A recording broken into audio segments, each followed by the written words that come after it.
Hey, everybody, and welcome to Beyond the Veil. Today, I have a special guest. I have Richard Douglas Jensen, who is the founder of Poverty Row Pictures. His newest film, The Kiss of a Vampire, is now streaming on Tubi, so please check it out. Richard, it's always a pleasure to have you on the show. Great to see you again, Henry. How are you? I'm doing well, and yourself? Yeah, very well, thank you. So, I did see The Kiss of a Vampire. I Yay. obviously won't give away the ending, but to my audience, it was a surprise to me, and I usually pride myself on understanding and really discovering the ending before it actually happened. So, kudos to you because again, that completely threw me off, and it's worth it just to see the ending, guys. But it is a really solid picture. Richard, Thank you. what inspired you to make this film? Well, after we did Monster Grizzly, we decided we wanted to try to do another horror film. And I felt like everything had been done 1,000 times over. And so I started doing a very deep dive into horror films from all over the globe and discovered that I really was impressed by the Italian Giallo horror films. And Giallo, which means yellow in Italian, the Giallo films were essentially erotic horror, romantic horror. And the premise of Giallo is take all of the norms of a horror film and flip them. And so directors like Dario Argento and Tinto Brass came up with this idea of let's make horror films where what if people choose the dark side? What if there's more romance to this horror than just horror? What if the vampire, the werewolf, or whatever the supposed villain is perhaps really handsome and irresistible? And so I thought, well, let's take all of the elements of Giallo, there's about 5 or 6 of them, and put them in this one film and see if we can create an Americanized Giallo erotic horror film. And I would say that it achieved that mark. And I love Giallo. I mean, you mentioned Dario Argento, Suspiria. Mm, I think yes, Mario Bava, Lucio yes, Fucci. So they all each have yes, their own style. But what I enjoy right, about Italian horror, and as well as this film, is that it's not conventional. It's something that exactly. keeps you watching and engaged because you don't know what to expect. And just when you think you understand the characters, and that's what I liked about your film, just when you think you understand them and their motivations, all of a sudden it takes a left turn. And I think that that's always a great element to have in a film. So when you were writing the script, you were conscious of Giallo. How long did it take you to write the script, and what challenges did you have in writing this script, being an American filmmaker, trying to adapt it to this Giallo style? Well, the version that we shot was probably the fifth version that I wrote. It took me a couple, maybe 2.5 years of writing and rewriting until I got all the elements into place where they weren't predictable.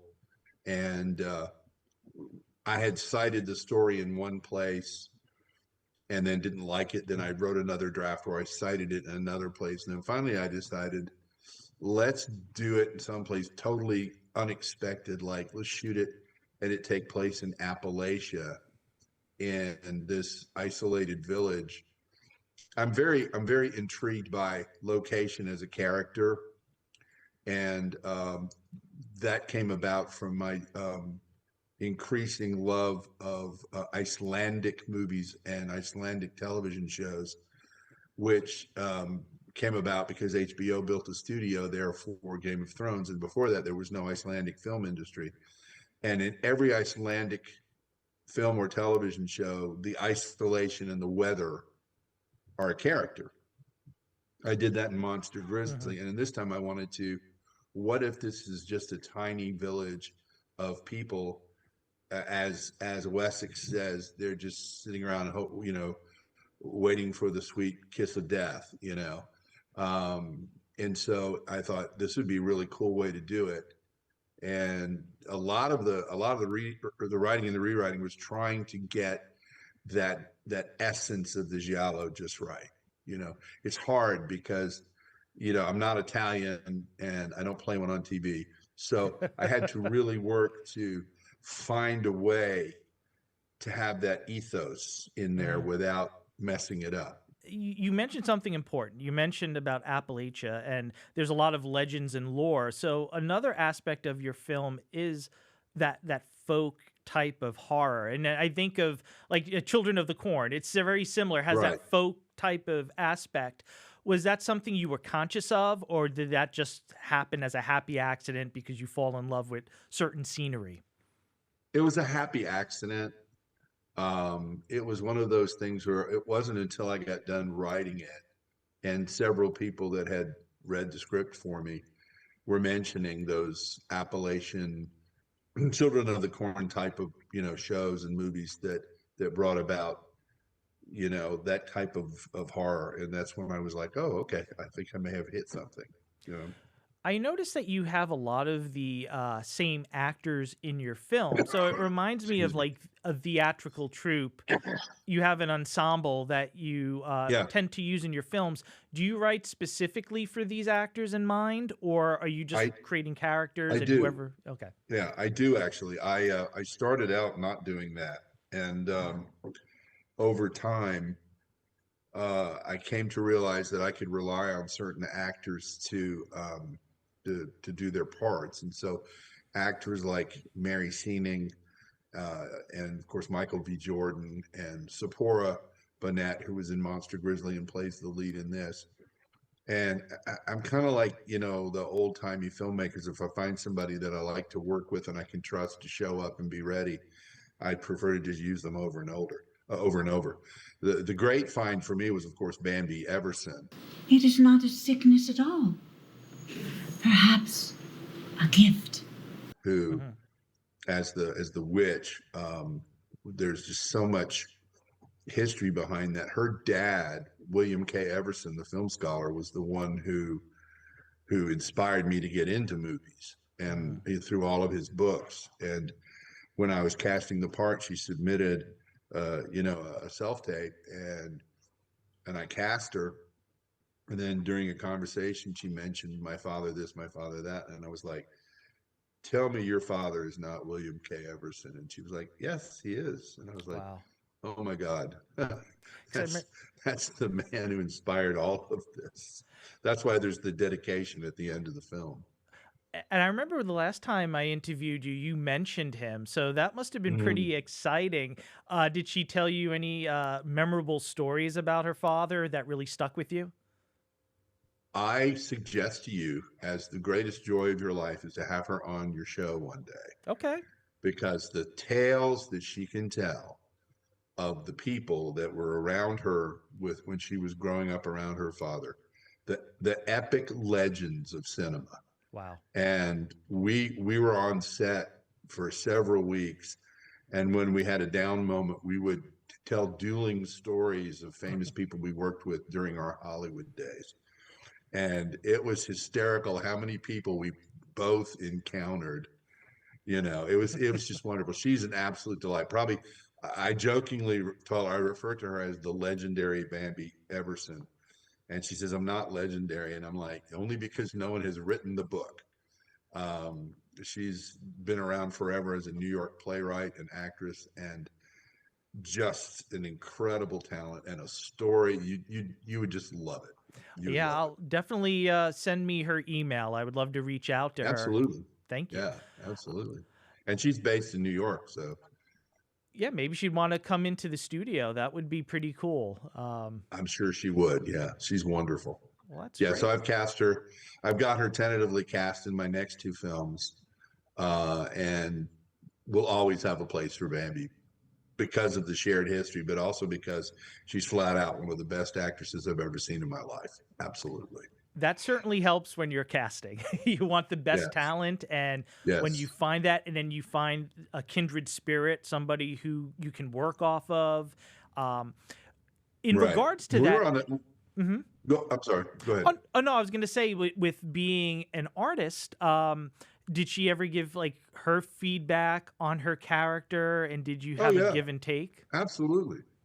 Oh yeah, she's a marvelously collaborative actress. Um, we were shooting the scene where she's got the crystal ball, not the crystal ball, but the tarot cards, Hmm. and she's divining um, the story and what's she's doing a great job of all the foreshadowing, in the story. And we shot that on a sound stage. It took about a day, and you could hear a pin drop every take. You could hear a pin drop because all of the actors and all the crew were standing around with their jaws hanging open because she was dead perfect each take. And each time we zoomed in a little closer, the old trick about when you do a wide shot, you do a good shot. Yes. You do a good performance. And then when it's a medium shot, you do it a little bit better. And then when it's a close up, you knock it out of the park. And Bambi was absolutely perfect. By the time we got to the close ups, she was just unleashing the demons, and it was just amazing. You film out of Alabama, correct? So do all your Right. movies, I know The Kiss of a Vampire, was that filmed exclusively in Alabama? Yeah. The first, second, and fourth movies we've done were done in Alabama. Monster Grizzly we shot on the Canadian border in Minnesota because we needed a snowstorm. Yeah. Uh, but yeah, I've tried to book other locations and make it work, and there's always just something that just complicates it, and I don't have that problem in Alabama. Alabama is a very much a pro business, right to work, Hmm. can do kind of state, and so I just shoot here because I have all the technicians are here. People don't realize how many industry professionals are in this area. Part of it because of the spillover from Atlanta, because Atlanta is such a production hub, Hmm. but also because a lot of folks go out to LA or New York, work for 8 or 10 years, and go, okay, I've had enough of this. Yeah. And then they come back and they make a living doing it here. And there's enough here that they can do that. Do you have a memorable experience from this film, or there was a specific takeaway from The Kiss of a Vampire that you'd like to share with the audience? The first thing that comes to mind is when Philip Halford, who plays Wessex the vampire, is standing at the edge of a cliff in the film. That's where my character, Petro, walks up behind him and says, Do it. do it. He's trying to goad him into jumping off the cliff.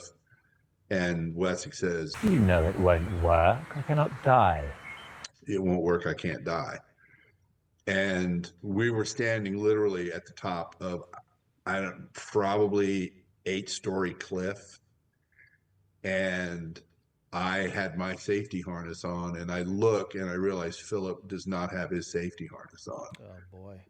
and didn't want it, and was basically he was of the opinion that it enhanced his performance to be really on the edge of the cliff. And as the producer and director of the film, I'm starting to have loose bowels at the thought that my star in mid-production is going to fall 8 stories.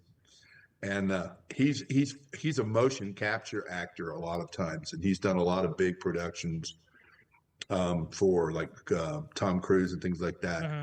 And he's quite a gymnast. And after we shot the scene, there was a very tall poplar tree. I don't know if you're familiar with poplar trees, but they're super tall and they're perfectly straight, and there's no side branches until you get to the very top. So it's like a big fire pole. Hmm. And it was maybe 8 feet away from the cliff. And when we finished the take and we said, cut, okay, let's go back down, he leapt off the cliff and grabbed onto that tree and shimmied down the tree. And I had multiple heart attacks. I can imagine. But to him, it was nothing. He was like Tarzan, It was an incredibly physical specimen, just extremely strong and very lithe and very capable of doing things that the average person couldn't do. He was very easily leapt from one tree to another. It's like I said at one point, I said, why don't I shoot a Tarzan movie if he's going to do that? That's the one that stands out as the one where I was like, oh my God, because it was terrifying. For his character, it works well because there's such a physicality to his part. Now, I'd like to go to Petrov because, I mean, you're director, you're producer, and you do have, I would say it's a sizable role, and it's an important role to the film. So how do you get into a character such as Petrov? Well, when we started doing the films 5-6 years ago, I was casting myself in a lot of the lead roles simply because I work cheap. I don't have to pay me. And yes, and I also spent years and years and years of my career begging other directors for parts, so why wouldn't I hire myself? But when we were doing Grizzly, my lead cinematographer, Sterling Brown, said to me, you're so versatile. Why don't you start putting yourself in those memorable character parts? Yeah. Sterling likes to rib, and he goes, it's not like you're getting any younger. And I said, you have a point. And so when I was writing Vampire, I was thinking, okay, what can I do? Maybe I'll do nothing. I'll just stay out of this one. And then I realized that Hera, the vampire slayer, needed someone to bounce off of. And so I said, well, I'll make it a defrocked priest. And then the final draft, I was like, I'll make him a defrocked Russian Orthodox priest. Go away! Hello, Petrov. I do not want you here. Most of my post-production crew and part of my cinematography crew are from Russia. And so I'm hearing them all the time talking. And, they have that heavy accent. Yes. And so one day I just turned to them and I said, I'm thinking about making this priest, Russian priest. And they were like, oh my God, that's great. And so when we started shooting, I had my lead production coordinator and my second camera cinematographer, both from Russia. And we would do a take, and every time they would go, yep, you're fine. Good, great, believable. So I made him Russian, and then we just said, okay, how are we going to make this interesting? And I thought, well, he's going to be the flamboyant character, he's going to be the outsized character where Hera's saying, we can't kill her. And I'm like, better I kill her now and get it over with. I can kill her now. Why not? So, and that's how it just kind of fell into place. We needed somebody to bounce off, mostly for Hera's purposes, to have Hera have some flash to make her mission more pressing. You mentioned that part where she says about, we have to save her. And you're like, well, you're the pragmatic type. Well, just kill her. Why are you here? You know that I'm not doing this anymore. And you had almost like this apathy. But then we find out that your character deep down is somebody who is a romantic character, I would say, because very similar to the other characters. You have a love for your wife. The most romantic character in the film. Yeah, absolutely. Yeah. So when you look now at your next projects, I know you have, would you be able to tell us a little bit more now about some of your future projects that are? Well, absolutely. The next film we're doing is an action comedy. It's kind of a buddy flick. It's called Hiding Miss Mobster. And it's about a former Navy SEAL, retired police officer who lives off the grid and is very much one of those hermits up in the mountains who owes some back taxes, and he gets pressured by the DEA into hiding a witness in the witness protection program before a trial. And it turns out to be the daughter of a Colombian cartel leader. And it's one of those clash of culture comedy / action films. And I grew up in the film business in Atlanta during the Burt Reynolds era.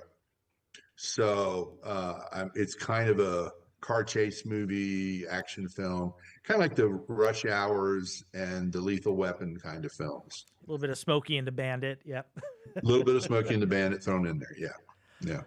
And then I think I read that after that, you already have, your next film that you're already, I guess, conceiving, and that is is it a werewolf film or? Yeah, it's called Demon Wolf. Demon Yeah, we Wolf, yeah. actually were going to shoot that first.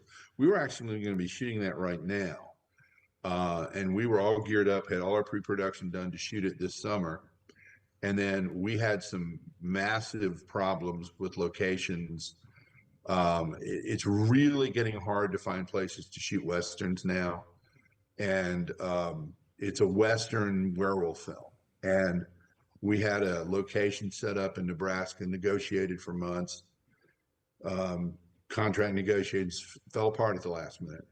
So then we moved the production to Colorado. Same thing, right up to the moment where we're going to, pull the trigger, and then that fell apart. And so I just said, okay, there's no way we can launch this now. We're losing actors because, as you well know, actors have windows, and if they're agreeing to work for you for the month of June or July, and then they have a picture starting in August, they can't hang around, to August for you. So we lost some actors. And so we just tabled it till next year.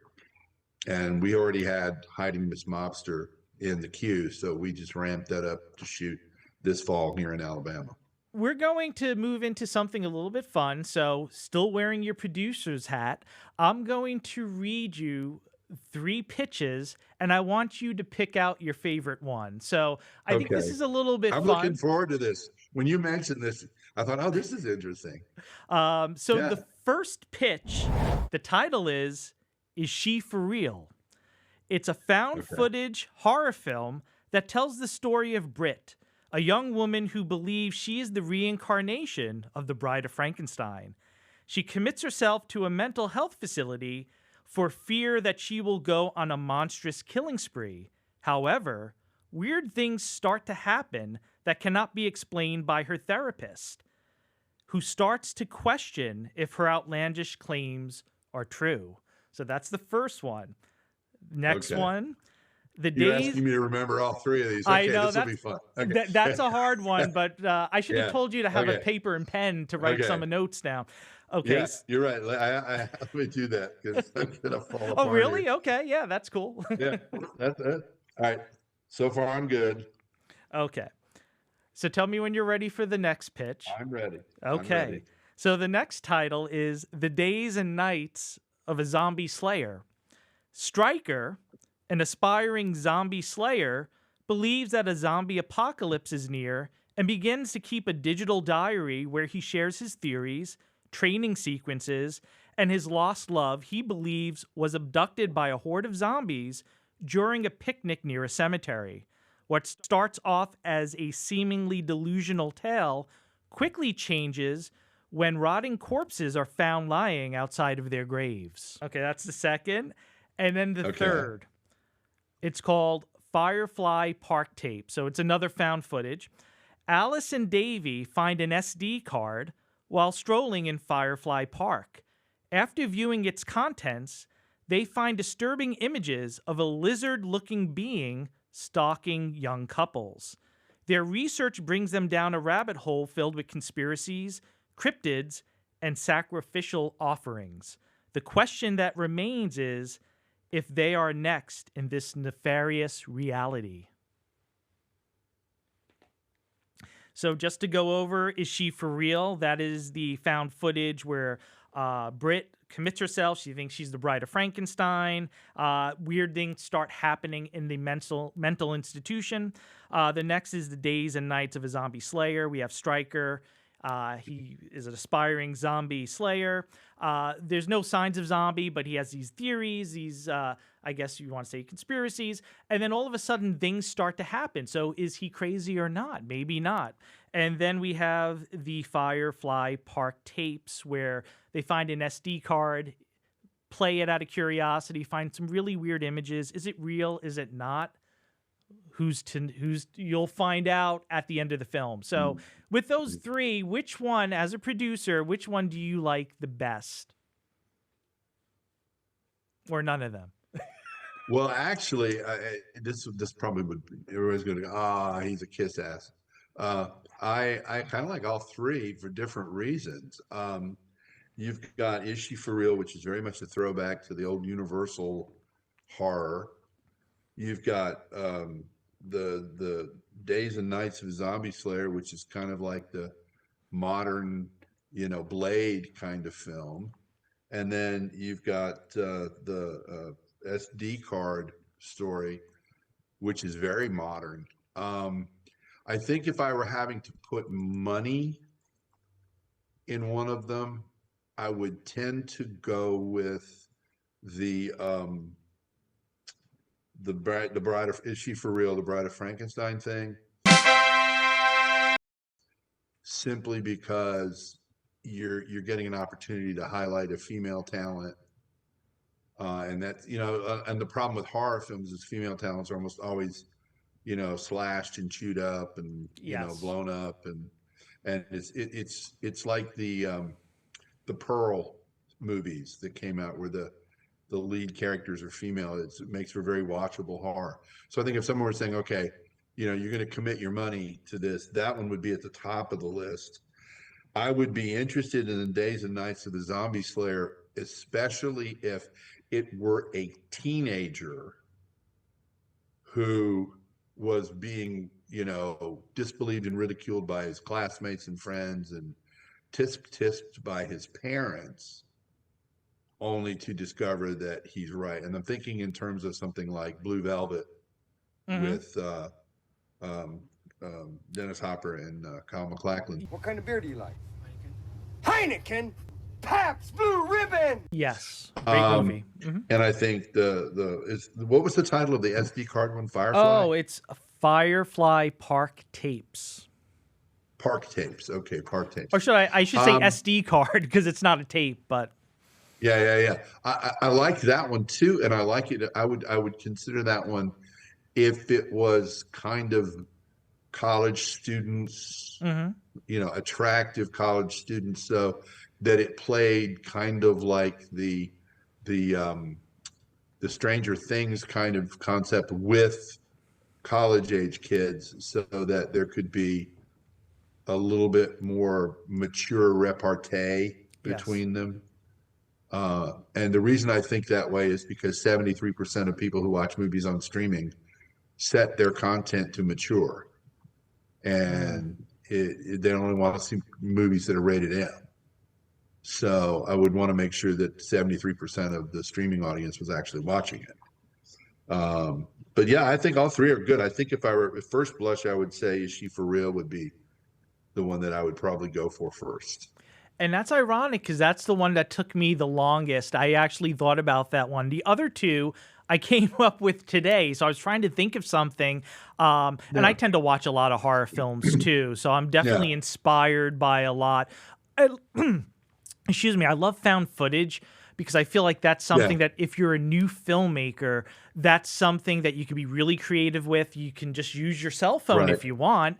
And, you could possibly find somebody to distribute it, or at the very least, shop it to film festivals. So Is She For Real? That is the one that Richard decided on. And hey, if anybody's out there, don't take the idea. Richard, if you like it, go with it. But I'd like to thank Richard Douglas Jensen from Poverty Row Pictures. Please check out The Kiss of a Vampire. It is streaming on Tubi now. You won't be disappointed. And please look out for more of the projects of Richard Douglas Jensen. I believe your main streaming is Tubi, but do your film stream anywhere else? Yeah, they stream all across the platforms. What the platforms do is they take turns. So, like, I've got two of my films are on Amazon Prime, Tubi, and Fossum, and then another of mine is on Tubi and Vudu and Plex, and I'm missing one, I think Prime, and then now Vampire is on Tubi, and then just this week was added to Plex. So they swap around a lot. It's just part of how they keep the algorithm going, where people, because like a lot of people only watch one streaming channel, amazingly enough. They may just be stuck on Netflix, or they may be just stuck on Prime. So they have to move them around just so that you get most exposure to an audience. And you cover all bases. So Everyone out right. there, please check it out. Like to thank Richard Douglas Jensen. Thank you, Richard, for coming on. I always appreciate. Thank you, Henry. Absolutely, my pleasure. Everyone, I'd like to thank you for coming down the rabbit hole with us. Please remember to like and subscribe to MorterSec. I also give a shout out to my son Chase. He does Chase Plays Roblox, and Chase tackles Halloween, and he will be doing a series of Spirit Halloween show reveals and animatronics. So if you like that stuff, please subscribe to him. I'd like to thank LMC Media. They always are hospitable, and they're the best in the game in Westchester County. So everyone, thank you so much. And again, thanks for coming down the rabbit hole with us.